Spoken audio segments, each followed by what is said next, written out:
Apa hari ini hadir semua? Iya. Oke, sebelum kita masuk ke materi hari ini, kita bahas materi yang sebelumnya dulu ya. Ada yang masih ingat nggak kemarin kita belajar tentang apa? Bu, identitas nasional, Bu. Ada yang masih ingat apa itu identitas nasional? Jadi kayak Bu.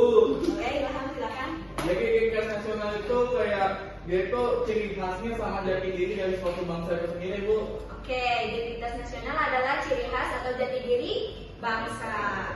Nah, hari ini kita bakal bahas tentang hakikat konstitusi dan urgensi konstitusi. Sebelumnya, kita cari tahu dulu nih makna dari apa sih hakikat itu, apa itu urgensi, dan apa itu konstitusi. Pertama, kita bahas tentang hakikat. Hakikat itu artinya adalah inti, esensi, atau makna yang paling mendasar dari sesuatu, bukan yang tampak dari luarnya aja. Terus, kita bakal bahas tentang urgensi. Urgensi itu apa? Urgensi adalah tingkat kepentingan atau keadaan yang mendesak sehingga harus segera diperhatikan atau dilakukan. Selanjutnya, karena poin utama yang bakal kita bicara di sini adalah tentang konstitusi, tentu kita harus tahu dulu ya apa itu konstitusi. Nah, konstitusi adalah hukum dasar tertinggi dalam suatu negara. Nah, topik yang pertama ini kita bakal bahas tentang hakikat konstitusi dan urgensi bagi kehidupan bernegara. Kayak tadi yang saya bilang, kalau misalkan konstitusi adalah hukum dasar tertinggi dalam suatu negara, dan konstitusi juga menjadi pedoman penyelenggaraan suatu negara. Fungsi konstitusi itu untuk menjamin hak rakyat dan membatasi kekuasaan pemerintah. Nah, sekarang kita masuk ke pengertian hakikat konstitusi. Hakikat adalah maksudnya ya, maksud dari konstitusi itu. Esensi atau inti dari konstitusi di Indonesia itu apa? Undang-undang dasar. Nah, jadi hakikat konstitusi ini adalah kita bakal bahas tentang esensi atau inti dari undang-undang dasar.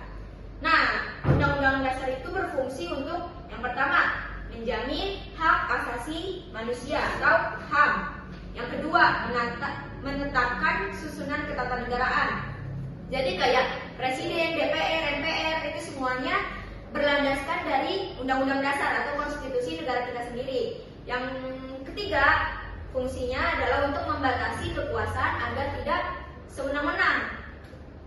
Kemudian kita bakal bahas tentang unsur pokok hakikat konstitusi. Terdapat 3 unsur utama. Yang pertama itu tentang jaminan hak asasi manusia dan hak warga negara. Konstitusi itu ada untuk menjamin kedua itu, menjamin hak asasi manusia dan juga hak warga negaranya. Yang kedua adalah susunan ketatanegaraan yang mendasar. Semua tata negara di suatu negara tuh harus mengikuti konstitusi, karena konstitusi adalah aturan yang paling mendasar atau aturan tertinggi di suatu negara. Contoh kayak misalkan aturan-aturan dalam daerah, aturan negara, aturan daerah, semuanya ngikutin dari konstitusi atau undang-undang dasar. Terus kayak tatanan itu kayak berarti dari presiden, wakil presiden, dari lembaga Indonesia itu ada legislatif, yudikatif, dan juga eksekutif. Nah itu. Terus yang ketiga ada pembatasan kekuasaan negara. Unsur-unsur ini memastikan negara berjalan secara adil dan demokratis. Kenapa? Unsur utamanya itu yang terakhir ada pembatasan kekuasaan negara. Jadi biar penguasa atau pejabat atau orang yang memegang kekuasaan itu enggak sewenang-wenang terhadap kekuasaan yang mereka pegang, gitu. Yang keempat kita bakal bahas tentang hakikat konstitusi menurut para ahli. Di PPT ada 3 ahli yang disebut ya. Yang pertama kita bahas tentang hakikat konstitusi menurut Ferdinand Lassalle. Nah, itu. Menurut Ferdinand Lassalle itu ada 2 ya, dibagi 2, yaitu konstitusi sosiologis dan konstitusi yuridis. Yang pertama konstitusi sosiologis, yaitu hubungan kekuasaan nyata dalam masyarakat. Jadi hubungan di aturan langsung yang ada dalam masyarakat. Dan yang kedua itu konstitusi yuridis, naskah hukum tertulis. Jadi hukumnya tertulis. Kalau misalkan yang sosiologis itu diterapkan langsung dalam kehidupan bermasyarakat. Yang kedua itu ada hakikat konstitusi menurut Herman Heller. Menurut Herman Heller, dia mengatakan kalau konstitusi itu bukan hanya undang-undang dasar, tetapi mencerminkan kehidupan politik bermasyarakat. Dan yang terakhir ada menurut ahli Casey Weir, apa itu bacanya? Pokoknya itu. Menurut dia itu kalau konstitusi adalah kumpulan aturan yang mengatur jalannya suatu pemerintahan di suatu negara. Nah, kita langsung membahas tentang fungsi utama dari konstitusi itu sendiri. Yang pertama, tadi sudah di-mention kalau misalkan fungsi utama konstitusi adalah membatasi kekuasaan pemerintahan, mencegah pemerintahan yang absolut atau overpower. Nah, itulah fungsi dari konstitusi yang paling pertama. Dan yang kedua adalah hak asasi warga negara dan juga hak asasi manusia. Kita sebagai warga negara harus tahu apa itu hak kita, apa yang perlu, apa yang harus kita terima gitu sebagai warga negara. Contoh-contoh hak warga negara apa aja kalau kalian tahu? Contoh-contohnya itu kita menerima perlindungan dari negara. Itu jadi hak kita sebagai warga negara. Kita harus dilindungi oleh negara. Dan kemudian mengatur hubungan antar lembaga negara. Kayak tadi lembaga-lembaga kayak eksekutif, legislatif, dan yudikatif itu tuh punya tugasnya masing-masing. Nah, tugas apa sih adanya konstitusi ini untuk mengatur hubungan mereka. Jadi nggak ada yang namanya wewenang yang tumpang tindih. Kemudian yang terakhir mewujudkan check and balance antara eksekutif, legislatif, dan yudikatif. Ya, balik lagi kayak itu kita dengan adanya konstitusi ini jadi nggak ada wewenang yang tumpang tindih itu, nggak ada wewenang yang saling tumpang tindih. Mereka punya wewenangnya tersendiri di tiga lembaga itu. Dan yang terakhir adalah urgensi konstitusi bagi negara. Konstitusi ini sangat penting ya. Yang pertama untuk membatasi kekuasaan, mencegah kekuasaan yang absolut atau overpower. Yang kedua menjamin hak asasi manusia, kepastian hukum bagi masyarakat atau bagi rakyat. Jadi rakyatnya punya hak, bisa meminta haknya.